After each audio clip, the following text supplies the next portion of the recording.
Dr. Coles, you've indicated that the elderly are easy targets for over-medication. Could you explain that, please?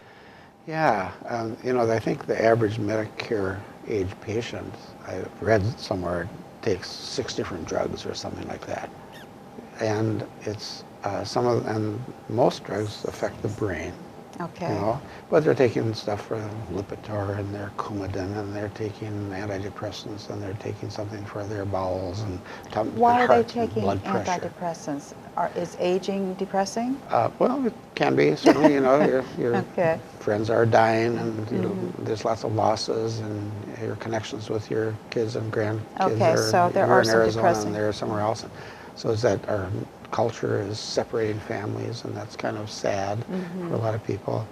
And sometimes if, a common sequence is go to your doctor for your annual exam, you might be nervous, blood pressure is up. One elevated blood pressure, and now you have a label of hypertension. Whereas what you should do is say, well, let's check about 20 different blood pressures at different times of the day and at home, et cetera, before we make a decision. But it's easy to, just with one elevated reading, which might be just a temporary thing because you're nervous in the doctor's office, and now you're on a drug. Well, if you get a drug that's like a beta blocker, that can cause depression. Inderal and Toprol cause depression. It's a blocker of dopamine and norepinephrine. Dopamine and norepinephrine are natural antidepressants, and now you're on a drug that lowers it because it's counteracting epinephrine. It blocks epinephrine, and epinephrine raises pulse and blood pressure. So this is a drug that'll lower that, and it does lower your blood pressure. But because dopamine and norepinephrine are antidepressants, now you're blocking that. And so depression is a very common side effect of a drug for blood pressure. Well, so now the person goes in, blood pressure's fine, but now he's complaining of depression. Oh, 2 minutes, here's a prescription for Prozac. And so they take the Prozac, and maybe that helps a little bit for a while, but it probably poops out. But it can cause mania or insomnia. And so then they go back and say, oh, I'm not sleeping very well. Well, here's a prescription for trazodone, and maybe you better take some Valium too. So you can see how counteracting the side effects of the last drug is another way to add another drug. The sad criminal part, in my opinion, is that there is no scientific studies in the animal labs that has ever been tested on 2 drugs, much less 3 or 4. We don't know what the drug-drug interactions are of these at the molecular level of the brain. So there's no safety studies, short-term or long-term, about any combination of 2 drugs. And so these are massive experiments on humans, and we're not even monitoring it. So people are on 6 drugs. We have no idea how safe that is, what's going on in the heart. And that's common, 6 drugs. Yeah, common. They're probably, so nursing home patients, we talked about the elderly, they don't have any control over they don't have the wherewithal to say, no, I'm not taking that.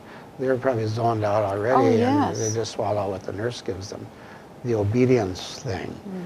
We respect authority. Elderly people were more likely raised in punitive households, lots of punishment oftentimes, and they learned to obey their elders, or else, they didn't want to get punished, so they were obedient, and they tend to accept what the experts say. Oh, my doctor must know what he's saying, what he's doing. Well, they think they're being taken care of, don't they? They regard that as treatment. I need treatment for my sadness. So where do they go? They go to a doctor or a psychiatrist that offers them treatment. Well, if the treatment is harmful, the doctor took the Hippocratic Oath, first do no harm. In defense of physicians, we don't know, we are not told by the drug companies who propagandize these drugs on us. We don't know the whole picture. We just sort of believe that authority figure. The doctors are obedient to the drug companies, and the patients are obedient to the doctors. So the patients are being obedient to these unknown, nebulous corporations that want them to take the medication. So the cycle is the elderly get on medications for physical problems, perhaps something like high blood pressure, and then that leads to depression, and then that leads to antidepressants and an assortment of other drugs. And how does it affect things like short-term memory? And that adversely affects it for sure. You know, it's affecting the brain. Might, you know, if you're on a psychostimulant drug, it maybe enhances memory, you're alert and that sort of thing, but maybe also not sleeping as well. So then you got sleep deprivation coming in there too, and then that gets treated with something else. That's just one scenario. You know, there's all sorts of other scenarios. What happens if someone gets on a diabetes or a blood sugar lowering medication? Those haven't been tested on the effect on the brain, but they're small molecules and they certainly get into the brain. Lipitor, you know, that's hugely popular, the best-selling, most profitable drug for Pfizer that there ever was, I guess. But that causes amnesia in some cases.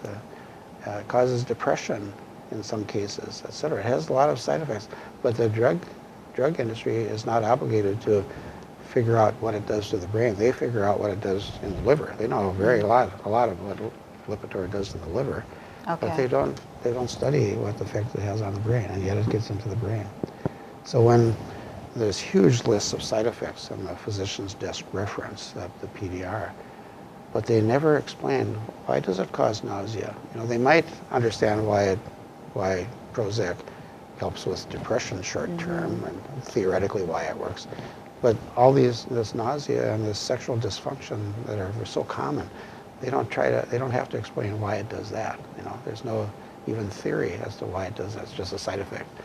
But it's having some effect on other cells in the body, other organ systems in the body, and they are not required by the Food and Drug Administration to explain the side effects. It's scary. It is. Thanks so much. You're welcome.